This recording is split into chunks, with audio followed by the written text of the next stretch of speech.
Hello student, स्वागत है आप सभी का आज के सेशन में। कैसे हैं बच्चे आप लोग? चलिए स्टार्ट करते हैं पूरे हफ्ते भर का रिवीजन। देखते हैं क्या क्या न्यूज़ हमने पढ़ी है और उनको एमसीक्यू फॉर्मेट में कैसे पूछा जा सकता है। उसके अलावा बच्चे आज एक क्लास भी हुई है आपकी मॉर्निंग में, ठीक है? जिन्होंने नहीं देखी है ज़रूर देख लेना एक बार। वो जो है आपकी क्लास है जिसमें कि हमने पिछले 12 महीनों का जो इम्पोर्टेंट करंट अफेयर के क्वेश्चन है वो हमने रिवाइज किए हैं, ठीक है? तो उनको ज़रूर देख लीजिएगा, आपका फ़ायदा ही होगा, नुकसान में नहीं रहेंगे, ठीक है? और पीडीएफ के लिए आप सभी को मालूम है कि टेक का नॉन टेक जो टेलीग्राम चैनल है वहाँ पे आपको पीडीएफ मिलती है, तो उसके माध्यम से उसको रिवाइज कर सकते हैं, ठीक है? चलिए, तो सबसे पहले बच्चे आपका क्वेश्चन बना है कि इनमें से कौन सा राज्य 44वें इंडिया इंटरनेशनल ट्रेड फेयर 2025 का फोकस स्टेट है। पहले याद रखना, जो 44th India international trade fair है ये आपका नई दिल्ली में हो रहा है, ठीक है? नई दिल्ली में बच्चे आपका ये हो रहा है। और कौन से स्टेट को जो है आपका फोकस स्टेट रखा गया है, मतलब कि कौन से स्टेट के बारे में ज़्यादा जानकारी यहाँ पे दी जाएगी, तो ये होगा आपका झारखंड, ठीक है? याद रखना, झारखंड को जो है आपका फोकस स्टेट के रूप में चुना गया है, ठीक है? तो ये है आपका झारखंड। अगला प्रश्न है आपका, एक्सरसाइज गरुड़ 2025 भारत और किस देश के बीच में एक बाइलेटरल एयर एक्सरसाइज है? फ्रांस है, रसिया है, यूएसए है, जापान है। तो ये जो है आपका फ्रांस और भारत के बीच में होती है, ठीक है? फ्रांस और भारत के बीच में बच्चे आपकी होती है एयर एक्सरसाइज है। इंडियन एयरफोर्स ने भी यहाँ पे हिस्सा लिया है और इस बार जो है आपका ये हो रही है फ्रांस में, ठीक है? तो फ्रांस के द्वारा इसे होस्ट किया जा रहा है। अगला है, साथी पोर्टल का मकसद क्या है? साथी पोर्टल का उद्देश्य क्या है? रिसेंटली जो है आपका ये चर्चाओं में रही है, ठीक है? इसे जो है department of agriculture and farmers welfare, इसके द्वारा जो है आपका बनाया गया है। तो नेशनल वर्कशॉप जो है बच्चे इन्होंने साथी पोर्टल पे लगाई है। साथी पोर्टल का अगर मैं आपको नाम बताऊं तो ये है आपका seed authentication traceability and holistic inventory portal, ठीक है? तो एक पोर्टल है जहां पर कि किसान है ना अपना जो सीड है, बीज है, उसको लेकर के बच्चे कोई भी इंफॉर्मेशन जो है वो इस पोर्टल पे आराम से मिल जाएगी, ठीक है? तो इसका बेसिकली जो मकसद है वो क्या है कि जो हमारे सीड हैं, बीज हैं, उनकी डिजिटल ट्रेसेबिलिटी और ट्रांसपेरेंसी सिक्योर करना, ठीक है? तो नई दिल्ली में जो है आपका एक नेशनल वर्कशॉप की गई थी जिसमें कि साथी पोर्टल को चलाना और उसका जो है उद्देश्य क्या है, उसके फायदे क्या है, इस चीज के बारे में आपकी नेशनल वर्कशॉप थी, ठीक है? तो याद रखना बच्चे, किसानों से रिलेटेड है साथी पोर्टल और इसमें आपका सीड की पूरी इन्फॉर्मेशन देखी जाएगी, ठीक है?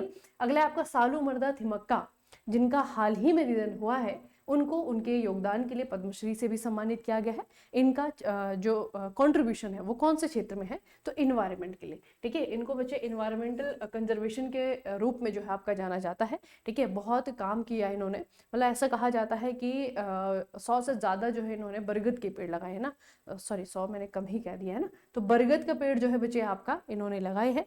इन्वायरमेंट कंजर्वेशन के लिए इनको जाना जाता है। तो सालू मर्दा थिमक्का का नाम आपको याद रखना है, पर्यावरण संरक्षण। अगला है, 2025 में कुरुक्षेत्र में होने वाले इंटरनेशनल गीता फेस्टिवल, आपको पूछा जाएगा इंटरनेशनल गीता फेस्टिवल किसके द्वारा होस्ट किया गया है? तो हरियाणा के द्वारा होस्ट किया गया है। कहाँ पे? कुरुक्षेत्र में बच्चे आपको किया गया है। तो यहाँ पे 10वें एडिशन के लिए कौन सा पार्टनर स्टेट है? तो हरियाणा के साथ में मिलकर के कौन से स्टेट के द्वारा इसका आयोजन किया जाएगा? तो पार्टनर स्टेट जो है इस बार एमपी को चुना गया है, मध्य प्रदेश को चुना गया है, ठीक है? याद रखना, हरियाणा में होगा गीता फेस्टिवल। अगला, हाल ही में किस ऑर्गेनाइजेशन ने माइन काउंटर मेजर मिशन के लिए man portable autonomous under water vehicle MPAUVS की नई जनरेशन डेवलप की है? ये पीछे बहुत इंपॉर्टेंट न्यूज है, ठीक है? इसे हमें याद रखना है, ठीक है? और क्या है बेसिकली इसमें आपका क्या है, माइन काउंटर मेजर मिशन के लिए, ठीक है? कौन सा ऑर्गेनाइजेशन है इसमें आपको याद रखना है, ये है आपका DRDO। तो DRDO के द्वारा, defence research and development organisation के द्वारा, DRDO के द्वारा जो है आपका ये किया गया है। इन्होंने man portable autonomous under water vehicle, ठीक है, इसका जो नया जनरेशन है वो डेवलप किया है। तो ये आपको पूछा जा सकता है, याद रखिएगा बच्चे से, ठीक है? MPAUVS, ठीक है? अगला है आपका, जलियांवाला बाग की कराहें, ये किताब के राइटर कौन है? जलियांवाला बाग की कराहें, ये एक बुक का नाम है, ठीक है? इस बुक के राइटर का नाम आपको याद रखना है, राजवंती मान, ठीक है? राजवंती मान के द्वारा बच्चे ये किताब लिखी गई है, जलियांवाला बाग की कराहें। अगला आपका प्रश्न है, थ्रीमा, जो हाल ही में खबरों में रहा, यह एक्चुअल में है क्या? थ्रीमा, ठीक है? तो थ्रीमा आपका क्या है, ये आपका चर्चाओं में क्यों आया था बच्चे? अभी जो दिल्ली ब्लास्ट के जो सस्पेक्ट हैं, ठीक है, ऐसा कहा जा रहा है कि उनके द्वारा ये एक स्विट्जरलैंड बेस जो एप्लीकेशन है, मोबाइल एप्लीकेशन है, ये इस्तेमाल किया गया था उनकी लोकेशन बताने के लिए। आपस में इन्होंने लोकेशन शेयर की होगी, ठीक है, तो उस लोकेशन को शेयर करने के लिए या फिर मैप के लिए जो है इन्होंने इस थ्रीमा का इस्तेमाल किया था। और बच्चे ये थोड़ा सा याद रखना कि थ्रीमा जो है ना, ये आपका बैंड है इंडिया में, ठीक है, इंडिया में जो है आपका ये बैंड है। तो एक इनक्रिप्टेड मैसेजिंग सर्विस है थ्रीमा, इसका इस्तेमाल बच्चे आपको किया गया था, ठीक है, इसका इस्तेमाल किया था किसने, इन दिल्ली ब्लास्ट के जो सस्पेक्ट हैं उनके द्वारा, ठीक है। स्विट्जरलैंड बेस ऐप है, याद रखिएगा। अगला है आदमचीनी। आदमचीनी चावल जिसे विंध्य बैंक राइस भी कहा जाता है, जिसे कि 2023 में जीआई टैग मिला है, पारंपरिक रूप से भारत के किस राज्य में उगाया जाता है? यूपी है, बिहार है, पश्चिम बंगाल है, उड़ीसा है, कहाँ पर है? तो आपको याद रखना है बच्चे आदमचीनी, ठीक है, ये चावल है। तो ये चावल कहाँ का है जिसे कि जीआई टैग मिला है, ठीक है, चावल कहाँ का है आपका, ये है यूपी का, यूपी का है, इसे जो है जीआई टैग दिया गया, ठीक है, याद रखिएगा आदमचीनी चावल। ऑपरेशन सदर्न स्पेयर जो कि हाल ही में खबरों में है, इसका मुख्य मकसद इन चीजों को टारगेट करना है। यह आपका ऑपरेशन सदर्न स्पेयर ये किस चीज को लेकर के है बच्चे, ठीक है, तो एक तो याद रखेंगे कि ये जो है आपका यूएसए का है, ठीक है, और इसका जो मेन मकसद है वो आपका क्या है बच्चे, ड्रग ट्रैफिकिंग कार्टेल को ढूंढने के लिए। तो लैटिन अमेरिका में ड्रग ट्रैफिकिंग कार्टेल को जो है आपका टारगेट करने के लिए है ऑपरेशन सदर्न स्पेयर। अगला है थारलुंग सांगपो, इसके पास में केपांगला किस बॉर्डर पर है? थारलुंग सांगपो, ठीक है, यहाँ पे एक जगह है केपांगला, ठीक है, ये कौन से बॉर्डर पे है? इंडिया म्यांमार के, इंडिया बांग्लादेश के, इंडिया तिब्बत के, या फिर इंडिया नेपाल के।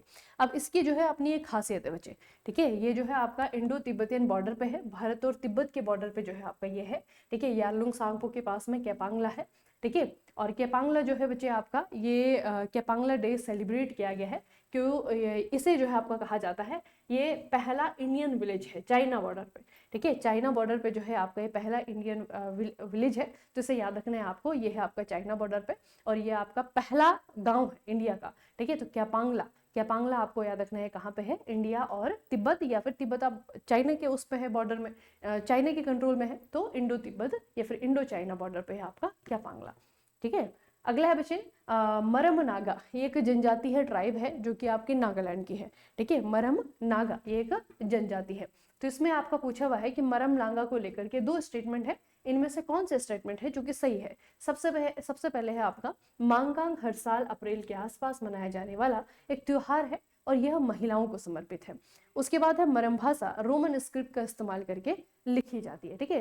तो नागालैंड के बारे में एक चीज मैं आपको बताती हूँ, आप लोगों ने बचपन में पढ़ा होगा कभी कि नागालैंड जो है हमारे देश का एक ऐसा स्टेट है जहां पर कि इंग्लिश जो है आपकी इनके स्टेट की पहली ऑफिशियल लैंग्वेज है इंग्लिश, ठीक है।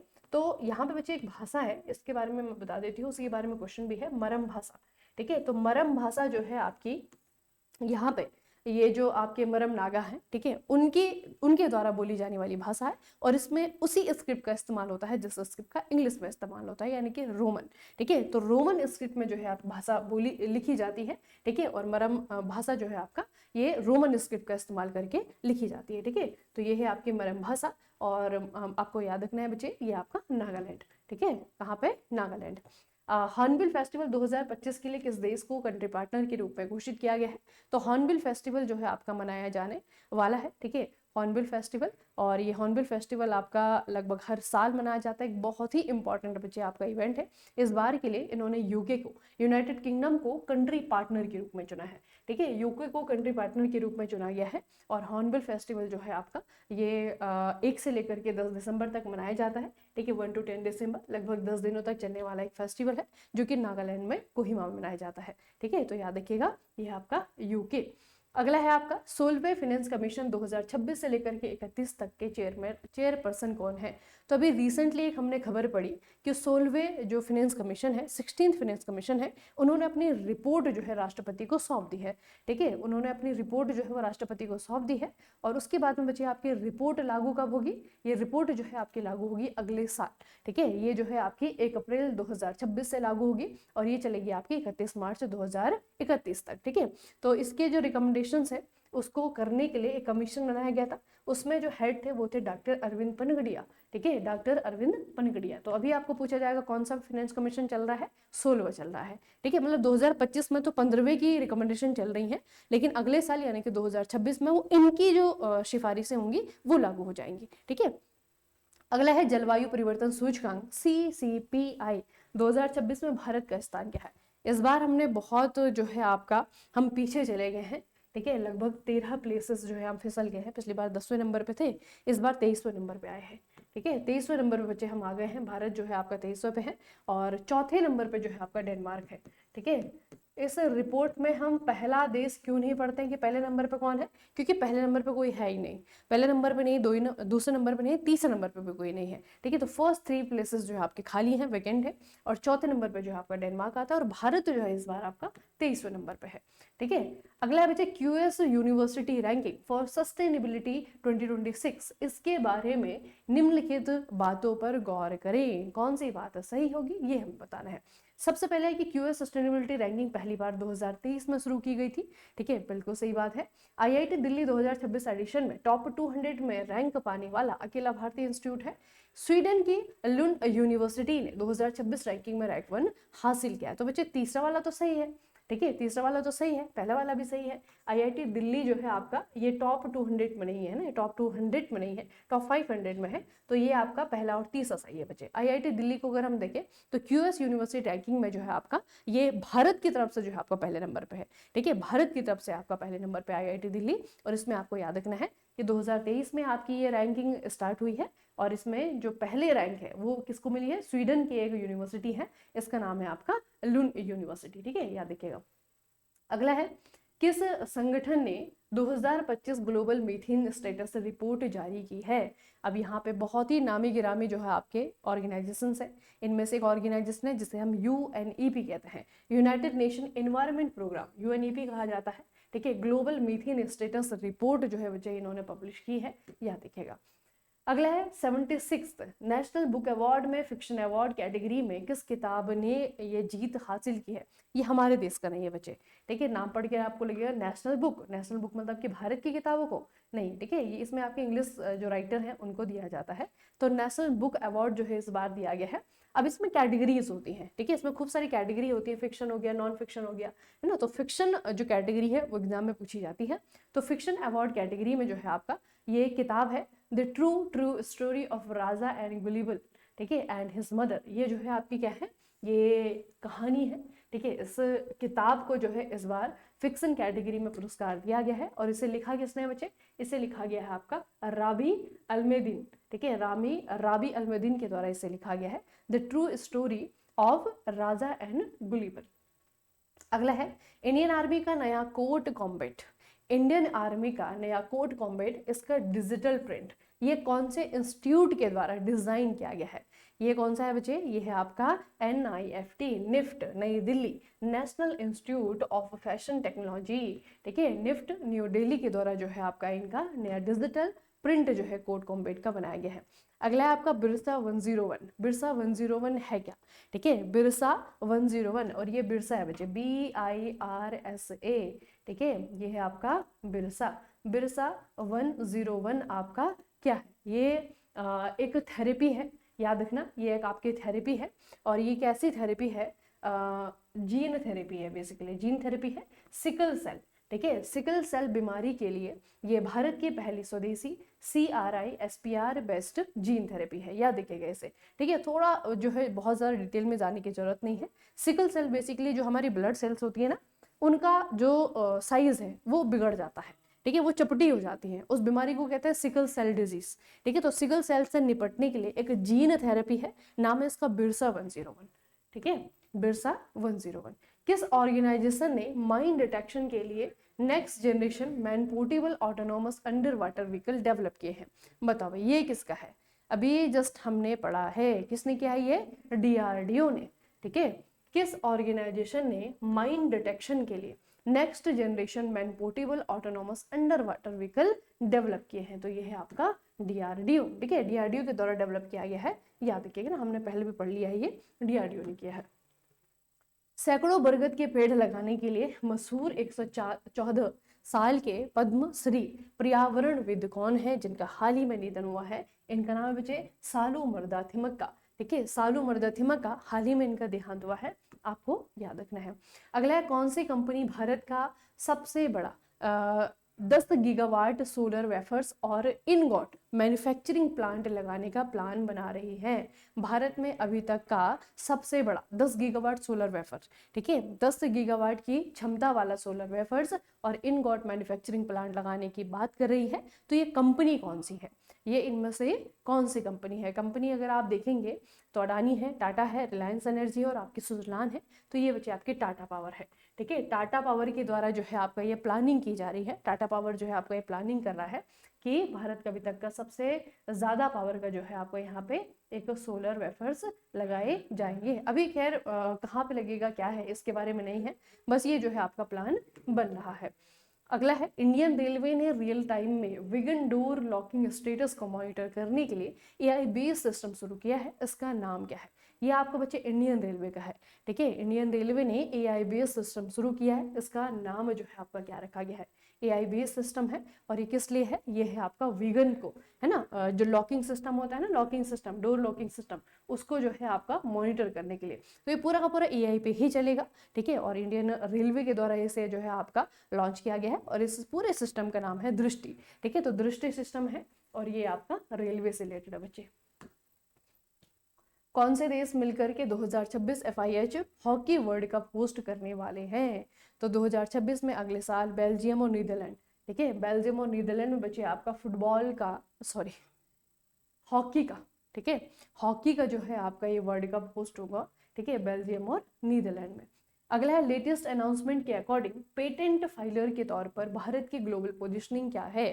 पेटेंट फाइल, आप लोग बच्चे देखें, जब भी कोई व्यक्ति जो है कोई इनोवेशन करता है कि ठीक है, कोई चीज़ जो है नई डेवलप कर ली है ना, नई डिस्कवर कर ली, नई इनोवेट कर ली, ठीक है, तो उससे जो है अपने नाम पर रजिस्टर करवाना होता है, जैसे पेटेंट कहा जाता है। ठीक है, तो जिस भी कंट्री में ज़्यादा इनोवेशन हो रहे होंगे उसका मतलब है ऑटोमेटिकली कि वहाँ पे पेटेंट ज़्यादा होंगे। ठीक है, जिस भी कंट्री में नई डिस्कवरीज हो रही होंगी, नई रिसर्च हो रही होंगी, वहाँ पे पेटेंट भी ज़्यादा होंगे। तो 2024 हमारे लिए एक बहुत अच्छा साल रहा। ठीक है, 2024 में भारत ने जो है आपका अभी तक की हिस्ट्री में सबसे ज़्यादा पेटेंट हमने किए हैं। और उस पेटेंट के मामले में बचे, है ना, उस पेटेंट करने के मामले में हमारा जो स्थान है वो पूछा हुआ है। तो हम जो है आपके 6वें नंबर पे हैं। ठीक है, पेटेंट फाइलर के तौर पे हम जो है 6वें नंबर पे हैं।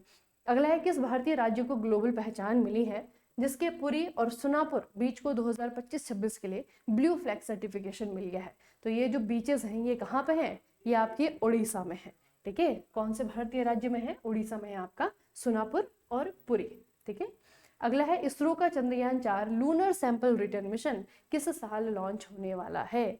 तो भारत पहली बार अपना एक ऐसा लूनर सैटेलाइट लॉन्च करने वाला है बच्चे, सैटेलाइट तो नहीं कहेंगे इसे, एक लूनर मिशन जो है आपका लॉन्च करने वाला है, जिसमें कि हमारा जो लूनर व्हीकल है वो जाएगा आपका चांद पे और वहाँ पे हमने जो सैंपल इकट्ठे किए ना उनको वापस लेकर के आ जाएगा। ठीक है, देखो अमेरिका भी ऑलरेडी कर चुका है ये, चाइना भी ऑलरेडी कर चुका है ये। ठीक है, अब भारत की बारी है, तो भारत जो है इसे करेगा।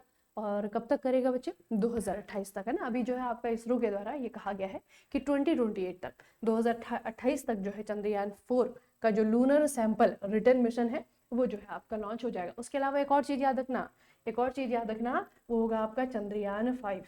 ठीक है बच्चे, चंद्रयान 5 के लिए हमने कौन से देश के साथ में समझौता किया है? हमने किया है जापान के साथ में। ठीक है, इसरो और जाक्सा मिलकर के जो है आपका चंद्रयान 5 जो है आपका लॉन्च करेंगे। कब? अभी नहीं मालूम उसका, है ना। 2028 के लिए चंद्रयान 4 याद रखिएगा, lunar sample return mission.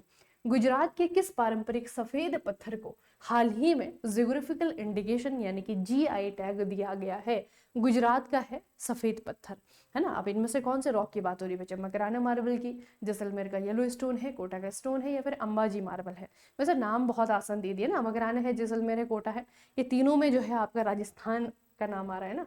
Makrana marble है, जैसलमेर है, कोटा स्टोन, ये सबको जो है बच्चे आपका राजस्थान में है। अंबाजी मार्बल ये आपका गुजरात का है। ठीक है, तो अंबाजी मार्बल जो है आपका, इसको GI टैग दिया गया है। ये आपके संगमरमर के पत्थर हैं।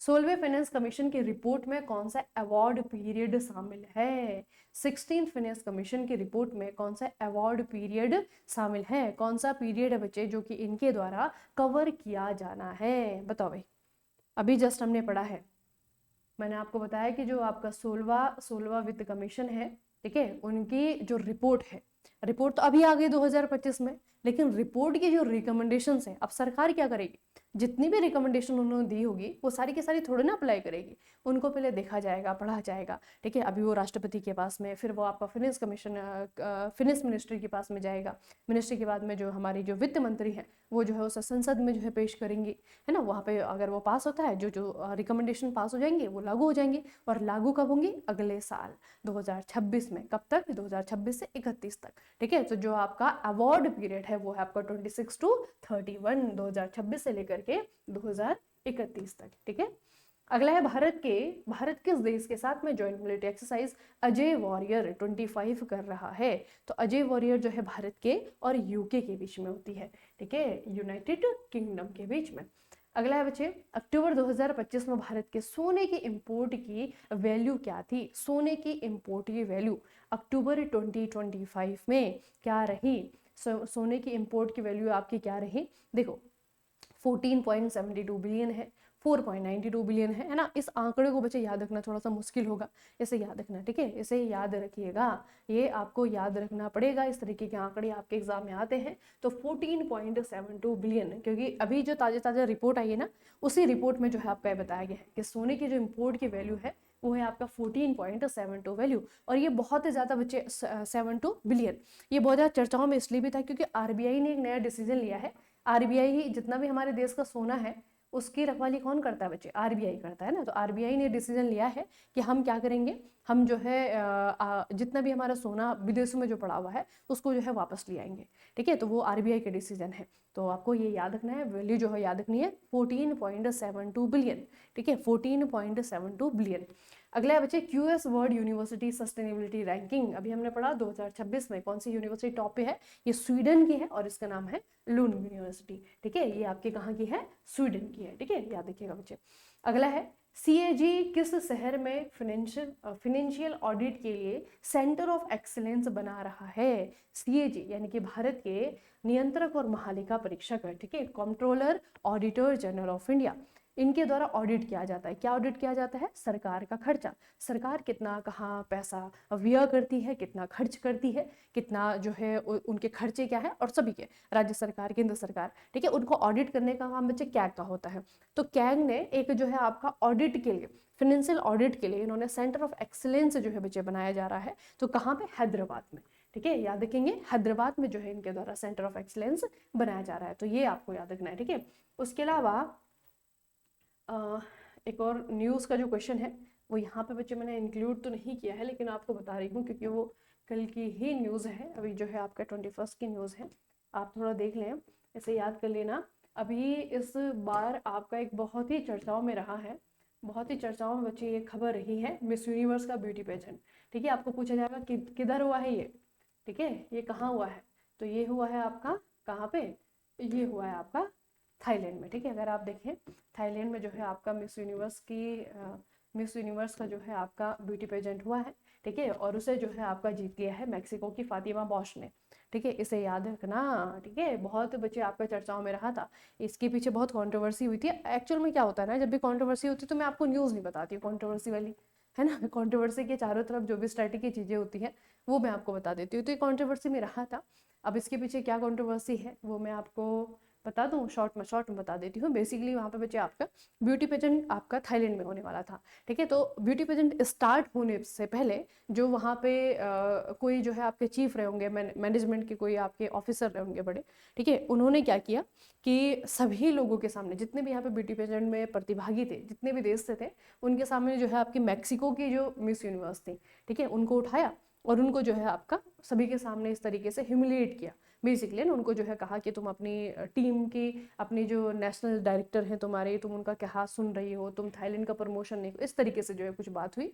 और फिर उस पर जो है उन्होंने ये तक कह दिया कि तुम बाहर जाओ यहाँ से, है ना, सिक्योरिटी को बुलाने लग गए थे, जिसके कारण जो है सारे के सारे जो देशों के प्रतिभागी थे वो जो है वॉकआउट करके वहां से निकल गए बिना बोले, है ना। तो उन्होंने मतलब एकता दिखाई, क्योंकि एक को ह्यूमिलेट किया तो सारी के सारी जो बाकी औरतें थी, बाकी लड़कियां थी, वो जो है उनके साथ में खड़ी हुई और उन्होंने एक साथ जो है वॉकआउट कर दिया, ठीक है। तो उसके बाद में ब्यूटी पेजेंट फिर आपका आयोजित किया गया और उसके बाद में जो है विनर जो बनी वो वही बनी बचे, ठीक है। मिस यूनिवर्स जो आपकी मैक्सिको की है, इनका नाम याद रखना, फातिमा बॉश जो है इनका नाम है, और मिस यूनिवर्स जो है आपके 2025 की बन गई है। इस बार वैसे दोनों ही बहुत इंपॉर्टेंट है ना, मिस यूनिवर्स भी और मिसेज यूनिवर्स भी। तो मिसेज यूनिवर्स जो है आपका कहाँ पे हुआ था, फिलीपींस मनीला में हुआ था। उसे जो है शेरी सिंह ने जीता था, जो कि भारत के लिए पहला मिसेज यूनिवर्स का ब्यूटी पेजेंट है, ठीक है, वो भारत की है। ये जो है मिस यूनिवर्स है, दोनों में कंफ्यूज मत होइएगा, ठीक है। मिस यूनिवर्स अलग है, मिसेज यूनिवर्स अलग है। मिस यूनिवर्स आपका थाईलैंड में हुआ है और मिसेज यूनिवर्स आपका फिलीपींस के मनीला में हुआ है, ठीक है। मिसेज यूनिवर्स जो है भारत की शेरी सिंह ने जीता है और मिस यूनिवर्स जो है आपका मैक्सिको की फातिमा बॉश ने जीता है, जो कि ऑलरेडी पहले से ही खबरों में आ गई थी, ठीक है। तो ये जो है आपका मैं कहूँगी न्यूज़ ऑफ द वीक है, तो याद रखिएगा, ठीक है। चलो, उसके अलावा टेलीग्राम ग्रुप तो आप सभी को मालूम होना चाहिए, वैसे तो नहीं मालूम है तो मैं आपको बच्चे इसका लिंक यहाँ पे दे रही हूँ। कहाँ गया आपका लिंक, कहाँ पे आता है, ये रहा, ठीक है। ये लिंक है, इस पे जो है आप जुड़ जाइए। किसी भी प्रकार की क्लासेस के, जितनी भी हमारी क्लासेस होती हैं बहुत ही वैल्यूएबल क्लासेस हैं, आप जो है उनके पीडीएफ यहाँ से पढ़ सकते हैं, नोट्स यहाँ से कर सकते हैं, ठीक है। उसके अलावा जो है बच्चे क्विजेस मैं आपको देती हूँ, तो क्विज भी आप यहाँ पे करिए। एसएससी की प्रिपरेशन आजकल चल रही है, तो एसएससी के जो है मैं पीवाईक्यू आपको दे रही हूँ। अभी जो है आपके सीजीएल के चल रहे हैं ना, सभी को कवर करना होता है ना, तो यहाँ पे जो है आपकी क्लासेस जो है आपकी क्विज क्विज क्विज ये इस तरीके से आपके क्विज चलती हैं, ठीक है, जो कि आपके एसएससी की पीवाईक्यू है, ठीक है, जो बहुत बेनिफिशियल है बच्चे। अगर आप लोग इनको करते हैं ना तो बहुत बेनिफिशियल है, कुछ ना कुछ क्वेश्चन तो आपके टकरा ही जाएंगे एग्जाम में, है ना। तो एसएससी की तैयारी अच्छे से करिए, ठीक है। अपने भी जितने भी आपके पास में नोट्स हैं उनको जो है आप बार बार रिवाइज करिए, इधर उधर भागने की जरूरत नहीं है। अगर आपका जो टाइम टेबल बना हुआ है, जिन चीज़ों के साथ में आप कंफर्ट है उन्हीं चीज़ों से चिपके रहिए, ठीक है। अभी जो है लास्ट मोमेंट पे चीज़ें सर्च करने की कोशिश मत करिए कि ये भी हो रहा है, ये भी करना है, वो भी करना है ना, ऐसा मत करिए। जो भी चीज़ें आपके पास में है, जो भी नोट्स आपके पास में है, उन्हीं को बार बार रिवाइज करिए, उन पर थोड़ा सा विश्वास रखिए, ठीक है, और उसी से जो है पढ़ाई अपनी जारी कीजिए, ठीक है। चलिए फिर मिलते हैं सोमवार को नए सेशन के साथ। तब तक के लिए पढ़ते रहिए, अपना खूब सारा ख्याल रखिएगा। आप सभी का बहुत बहुत धन्यवाद।